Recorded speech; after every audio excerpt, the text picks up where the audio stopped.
वाशिम एमआयडीसीच्या पायाभूत सुविधांसाठी 48,67 लाखांचा निधी मंजूर। पालकमंत्री दत्तात्रय भरणे यांच्या प्रयत्नांना यश। वाशिम जिल्ह्यातील औद्योगिक विकासाला गती देण्यासाठी वाशिम एमआयडीसीतील पायाभूत सुविधांच्या विकासाकरिता 48,67 लाख रुपयांचा निधी मंजूर करण्यात आला आहे। पालकमंत्री तथा कृषीमंत्री दत्तात्रय भरणे यांच्या विशेष पाठपुराव्यातून उपलब्ध झालेल्या या निधीमुळे रस्ते, पाणीपुरवठा, वीज आणि इतर सुविधांना मोठी चालना मिळणार आहे। वाशिम एमआयडीसीतील प्रलंबित प्रश्न सोडवण्यासाठी पालकमंत्री दत्तात्रय भरणे यांच्या पुढाकाराने उद्योगमंत्री उदय सामंत यांच्या मंत्रालयातील दालनात बैठक पार पडली।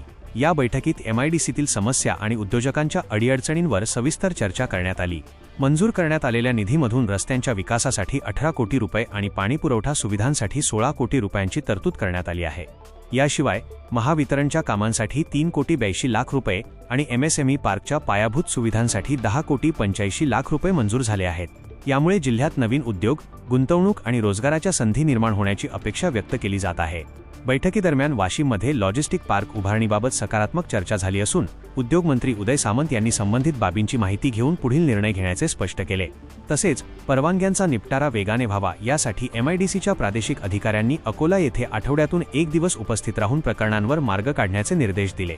या महत्त्वपूर्ण निर्णयामुळे वाशिमच्या औद्योगिक विकासाला नवी दिशा मिळणार असून निधी उपलब्ध करून दिल्याबद्दल पालकमंत्री दत्तात्रय भरणे यांनी उद्योगमंत्री उदय सामंत यांचे आभार मानले। अशा नवनवीन बातम्यांसाठी चॅनलला सबस्क्राइब करा आणि पाहत रहा MH न्यूज मराठी।